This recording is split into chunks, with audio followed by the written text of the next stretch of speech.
Today on Travelin, we're in Bennington, New Hampshire, and we'll be visiting Crotched Mountain, a hidden gem in southern New Hampshire. So whether you're a novice or an expert, come and join us as we hit the slopes.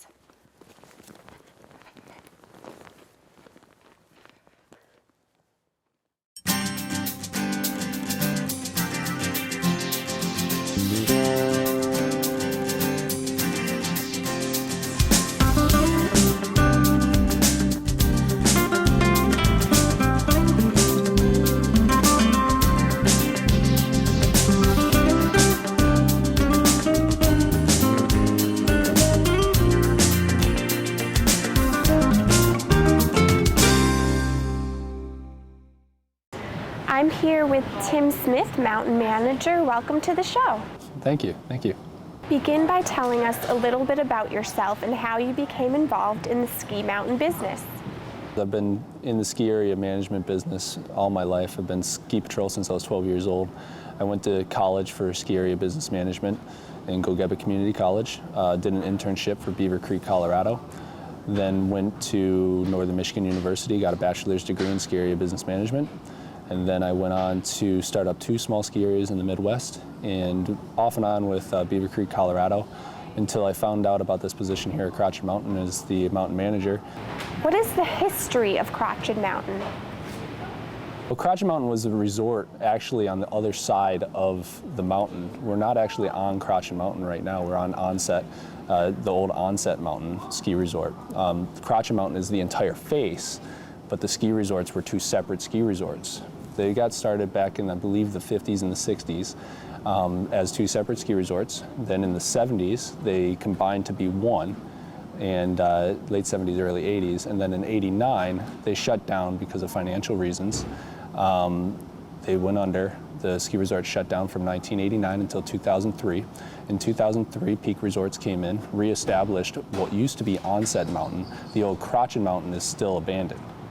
We are now a fully functioning ski area from 2003. We have full snowmaking capacities with fan gun technology. We recut the trails. We reestablished the chairlifts here at Crotched Mountain. We re-engineered 1 chairlift, put in 3 new chairlifts, a new magic carpet for the learning area, and that's what we're running with today. We also put in a new lodge, new snowmaking pond, new snowmaking pumps. When this ski resort was reestablished, it was actually considered a new ski resort. What is the responsibility code? The responsibility code is actually a state statute that was established back, I believe it was in the 60s. It is a responsibility code that all skiers and riders have to abide by while they're skiing at any ski resort. Do you enforce it, and if so, how? Yes, we enforce it. The National Ski Patrol is an organization that helps us with the patrolling of the ski area and keeping it safe. And the Ski Area Safety Act actually acts as backup for them to go back on, for them to patrol the hill and say, you know, that's an unsafe act. It actually is. It's backed by state law. What would you recommend to someone who has never skied or snowboarded before and might be uneasy about trying it for the first time? Do you think they should be of a certain age the first time they try it? That's a difficult question, only because there's so many aspects to this sport. I believe everyone should try it. There's snowboarding, there's skiing. I mean, Telemark skiing is coming of age. We also have snow skates, which are the little skis. There's so many aspects of the snow sliding industry. Really, they need to pick their own. A lot of people think that they would like to be a snowboarder, and they get out there and they realize that snowboarding maybe it isn't just for them, and they get turned off by that. But then they need to go and try skiing. If I had to choose an age, well, I have 2 six-month-old twins right now, and I'm thinking about putting them on skis before the end of the season. So I would say any age is a good age to start skiing.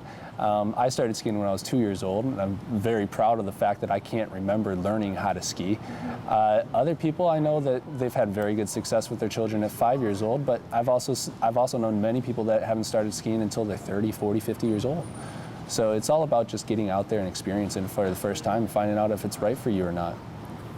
Highly recommend taking a lesson. What steps are taken to ensure skier and rider safety? Skier and rider safety, it's basically like an amusement park here.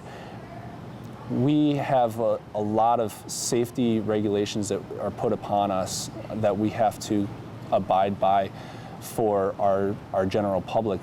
Just your normal business operation safety laws, we have to abide by those. We also have tramway safety laws that we have to abide by, the Ski Area Safety Act that we have to abide by. We also are conscientious of our customers and where we need to say, okay, we're thin cover over here, we're going to be a little slower over here. We always keep that in mind when we're establishing a new ski slope, when we're trying to think about the traffic and the congestion of those ski slopes. It's always on the forefront of our mind, and we do abide by all of the state statutes and laws that we have to. What is the role of the Ski Patrol? Ski Patrol is an organization that was formed a long time ago. I believe we're in our 60th year now. Their role is mainly to be the ambulance service of the ski resort. They're formed because we started getting accidents at some of the ski resorts here in New England, north. And to get people down off of the slope took a certain amount of training. So what they needed to do was they needed to establish a group of people that were trained to be able to extract these people off of the ski hill. So hence the National Ski Patrol. When the Ski Patrol was first established, it was mainly thought of as we're going to get the injured people off of the hill. And then it went into a little bit of an age of we're going to try to prevent some of these accidents. And I think it's going back towards the other way and letting management control the hill and letting the Ski Patrol handle the accidents. That's really where they play the instrumental role in the ski resort. What kinds of opportunities are available for people with disabilities? Oh, there's all sorts of activities for them. We've got the CMARS program here at Crotched Mountain that we run, and they get out there and they have a bunch of different skiing devices that they have. They have seat skis, they have one-legged skis with ski poles that they ski down on. They have blind skiing with a instructor in front of them that guides them down the hill. Disabled people are getting out on the slopes on a daily basis, and it's really proving to be a great instrument for recovery. What do you offer for lessons? We offer group lessons, private lessons, ski lessons, snowboard lessons, Telemark lessons, pretty much anything you can think of that has to do with sliding on the snow. We offer a lesson for, other than saucers. We have a great ski school here. A lot of groups come here and they learn how to ski in a group, which is a good environment to ski in. Private lessons are fantastic. It gets you a lot of one-on-one, get you started real quick. We have PSIA certified instructors here, so they're taught a certain way of instructing that PSIA has established, and it's a great program. Tell us about your after-school programs. A lot of them are the local area school children that come in after school. They ski for a few hours and they go home. Basically, it gives them an outlet after school to go out and play and get out in the winter and get out on the snow. Don't go inside and play on video games all day long. It's a good outlet for them to get some energy out and go out and ski with their friends, be social, get out in the wintertime. And we live in New England. You gotta get out there in the winter. What is new this season at Crotched? This year we did some resculpting of our trails. We reestablished the top of our magic carpet to make it easier for the beginners to get off of the magic carpet and begin their skiing day. We also filled in some pipeline that was exposed so we could make a couple more trails up there. We cut a lot of glade skiing. A lot of our woods we thinned out. We also did some pump house work, some gun maintenance. We refurbished the snowcat so it increased our snowcat fleet. We redid all of the lodge interior. We repainted it, put these new pictures up. We redid the fireplace this fall. Tell us about your terrain park. Is it only for boarders? Yes, the terrain park. No, it's not only for snowboarders. We fully invite skiers, telemarkers, anyone can go into the terrain park. And here at Crotched Mountain, we have what we call a progression park. We try to progress the rider with the terrain park. We have what we call the mini park, which is the terrain park right in front of the lodge. Skiers' left side of that is a little easier than skiers' right, and then next to that we have what we call itty bitty mini park, which we put just real small features in so anyone could jump up on them, just go sliding across the box or go over a little jump for their first time, whatever it takes. And then as it gets bigger through the progression, we get into the bigger jumps. I believe in Mini Park, our biggest jump is about 30 feet. It's down near the bottom. And then we go over to Crotched Mountain Park. Crotched Mountain Park has an upper and a lower park. The upper park is more focused on rails and rhythm through the upper portion with a little bit different types of features. Then we get into our lower park, and that's where we put in our big jumps. We have jumps up to 60 feet in length there, and we put our big rails in there. It's more of our showcase park. It's where we have our competitions. The terrain park is something that I believe everyone that skis should experience. It's not nearly as intimidating as it looks. The people that are riding the terrain park are just out there having a good time, and tons of them are silly and would love to just introduce everybody to what they're doing. We have a great terrain park crew here. They're volunteer terrain parks kids that come and help out, and they do builds every Sunday night and refresh the park, get the park looking nice and neat for Monday morning, get some new jib features in there, get some new jump features in there, changing it up so it's constantly being changed. We get a lot of our rails from Jack Frost Big Boulder, a sister resort of ours, so we have a very big stockpile of rails that we use. Our terrain park here at Crotched Mountain is something that we really concentrate on. What is Midnight Madness? Midnight Madness is the skiing that we have from 9 o'clock p.m. until 3 o'clock a.m. We're the only ones in New England that do this. It is every Friday and Saturday night from New Year's until President's Day weekend. We ski from 9 o'clock until 3 o'clock. All the trails are open. Everything that has lights on it is open. The skiing is fantastic. We do a midnight groom. We actually send out some groomers to go clean up some of the trails that get really hit hard during the day. We have events during Midnight Madness. We have bands that come in. We have DJs that come in. We have specials on certain nights for different activities. We have a bonfire down at the ATC. We cater to that crowd that might not be able to make it during the day because of work and other obligations. So they might want to be able to come here during the late night. Some people, they work nights and they don't want to break their schedule and they don't get to experience the skiing that everybody else does during the day. Also, the crowd that I see a lot during Midnight Madness is the people that just want to have the cover of darkness to maybe learn how to snowboard under. A lot of boyfriends teaching their girlfriends how to ski on those nights. So it's a very good, unique activity that we have here at Crotched. What racing leagues are offered? Well, we have the youth programs, the Radical program, which is for the younger racers, and then we have a youth program above that does races all over the state. And then we have the Adult Race League, which is on Wednesday and Thursday night, which is you can get together a corporate group where you get 6 racers, I believe. 6 racers, and everybody pays a fee to race on those nights, and we just all get together. We have races from 7 o'clock until about 8 o'clock on Wednesdays and Thursdays for the adult members, and then we all meet up and have a drink afterwards. It's a great social event, a lot of fun, little competitive at times, but 90% of the racers out there are just out there to have a good time. How does the snowmaking process work, and how often do you have to make snow? This is something dear to my heart.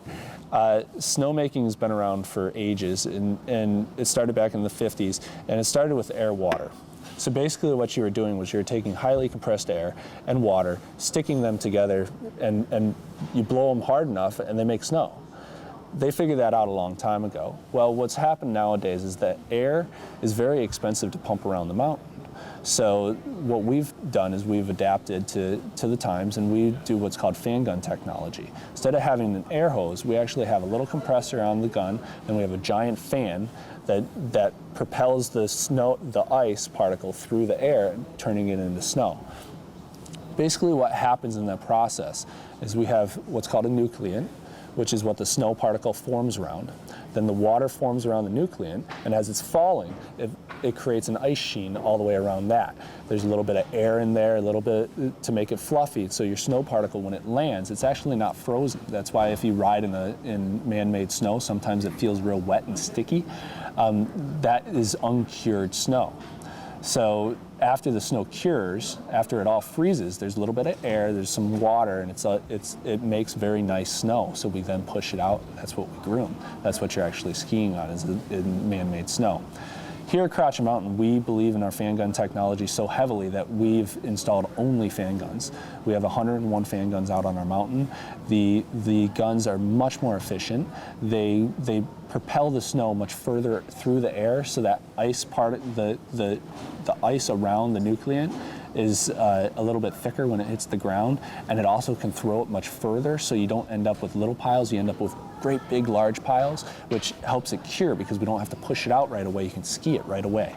The snow that comes out of the fan gun is a little bit smaller, the nucleant's a little bit smaller, so the snow is a little bit finer, and it's because it's throwing through the air, I believe it's more consistent because it has a longer hang time, so it has a longer process of freezing in the air, so it adds for consistency throughout the pile.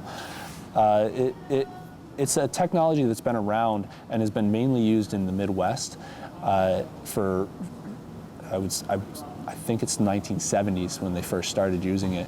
And we are a Midwestern company, the Peak Resorts is.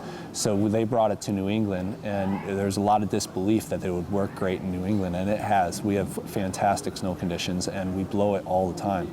We make snow here from November, and we like to turn it off sometime in January. Snowmaking is one of our highest costs here at the mountain, and if we can make enough snow to fulfill our season, we don't have to make in February and March. And the only time that we make in February and March is when we see an icing condition, and when maybe we've got a real warm temperatures, and then all of a sudden it turns over to ice. We like to do what's called refreshing, which is what we'll do is we'll take all the snow guns on the mountain. We'll just start on one end of the resort and blow for 2 hours on each run, and then we'll groom that out, and it'll be a refreshed surface for all the skiing that will happen the next day. What do you offer in your rental shop? Well, we offer skis, snowboards, Telemarks. We have a full line of rentals. We have anything you would need for enjoying your day out on the snow. We also offer the helmets. The only thing we don't offer here is the apparel. Come with a jacket, gloves, snow pants. The rental equipment is a little bit different. Here at Crotched Mountain, we do what's called self-serve rental. So you can go around. We have rental employees going around helping you size on boots and everything, but it's pretty self-serving. It makes it so that your rental process goes very, very fast. We get people in and out in our rental department, so you're not spending the time waiting around in a line to get your equipment. You get out on the slopes very, very quickly here. What is special about Telemark skis? Telemark skis are a ski where you have a free heel. In normal alpine ski, your heel is connected to your ski. In Telemark skis, it's released. So when you turn on a Telemark ski, you're releasing that heel on your back foot and pressurizing your toe more, and it makes more of a solid connection on your ski, bends your ski a little bit more. It's a different aspect to the sport. A lot of people have asked me, isn't telemarking skiing really hard on your knees? And it looks like it when you're skiing down the slope because you've got that heel that comes up, but actually what you're doing is you're getting your body into a lunge position, and you're not turning at your knees, you're turning at your hips. So it's actually easier on your knees. My wife has knee problems. She started telemarking, and a lot of her knee pain went away because she was doing so many lunges from the telemark turn, strengthened her quad muscles. What do you offer at your shop, The Outer Limits? It's mostly all ski apparel at the Outer Limits. So we've got your jackets, your hats, your gloves, your Crotched Mountain gear, your hoodies, goggles, sunglasses, everything you might need for a day out on the slopes, and anything you might forget in your car. That's what we mainly concentrate on is, okay, I forgot this in my buddy's car and I don't have my gloves. I need my gloves. You can run down to the shop, pick up some new gloves. We carry great lines in there. It's real up-to-date, new equipment. It's a very nice shop. It's done very well. Who do you think is your main competition? I'd love to say we're on the same level as, say, Beaver Creek, Colorado, but I don't think that's our main competition. We have a lot of ski resorts in this area. You know, you've got Wachusett down south, and they draw a lot of business out of the Boston market. And I would say they're competitive with us. Pat's Peak, obviously, just north of here, they're competitive with us. Sunapee. You can even go as far as, say, Loon, Gunstock, all of the up north ski resorts. They're all competitive with us. Something about the ski industry, though, is it's very friendly competitiveness. We're great friends with the guys at Pat's Peak. I mean, they're only a half an hour down the road, and it's not that we're cutthroat competitive. They offer a totally different market than we do. So competitive-wise, I would have to say the local areas are mainly our competitors.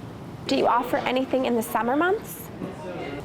We do not offer anything here during the summer months. We keep a low profile. We have chosen to concentrate mainly on the skiing business. We want to concentrate on the best quality of skiing and snowboarding that we can possibly establish. And during the summer, we need that time to do our maintenance and our work on the ski hill to make it better for the next season. Is there anything else offered here at Crotched or anything else in general that we should know about? We do offer a freestyle camp here at Crotched Mountain where you can get into lessons to learn how to do the freestyle. That's offered on the weekends. It's a great program for us. They get into the train park, they learn the new tricks, they learn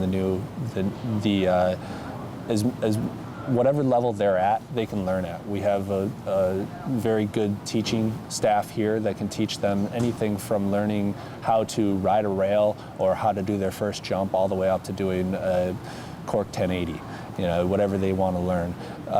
There's been a lot of interest in that. People see what Shaun White's doing out on the Olympic circuit, and they want to know how do I start the steps to getting to that step.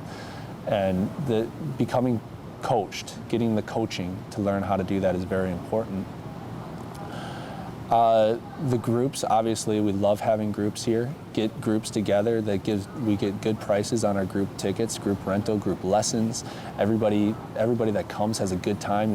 It's much more fun to enjoy the winter activities when you're enjoying them with people around you that you know. The weekdays, I've got to say, if you're looking to ski in any ski resort, come out on a weekday.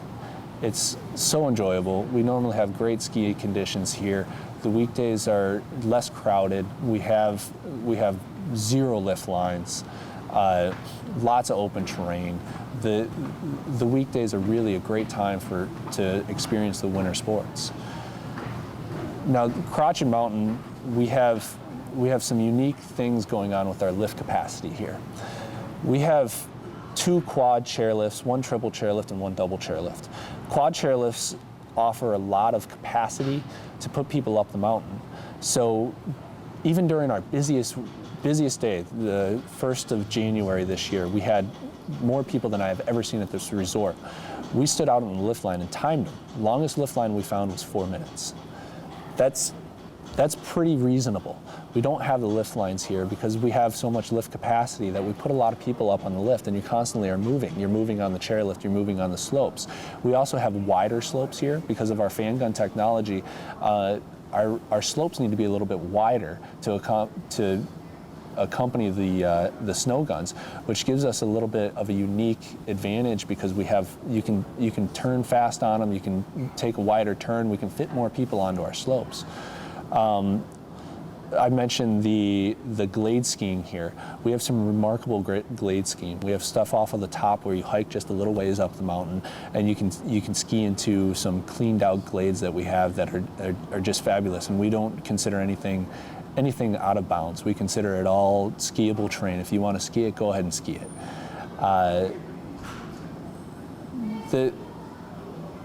The big thing for us too is the fact that we are very close to metropolitan areas. We're right in between Manchester, the north end of Keene, and Concord. We're within 40-minute drive of all of those, and it's very convenient and easy to get to. The people don't. A lot of times when I go and I tell people where I work, Crotched Mountain, they kind of look at me funny, like, where is that? And it's so strange to me to think that we're around this major population base and they haven't heard of us. And we're right in the middle, right in dead center in the middle. So I think that we're very convenient to get to. Thank you very much for talking with us today. No problem. I hope you've enjoyed this episode of Travelin. We've been skiing at Crotched Mountain. Whether you're a pro or a novice, it is sure to be a good time. What a great way to get some exercise, fresh air, and keep away those winter blues. Be sure to take advantage of the various winter sports New Hampshire has to offer. I'm your host, Erin Berry, and until next time, keep traveling.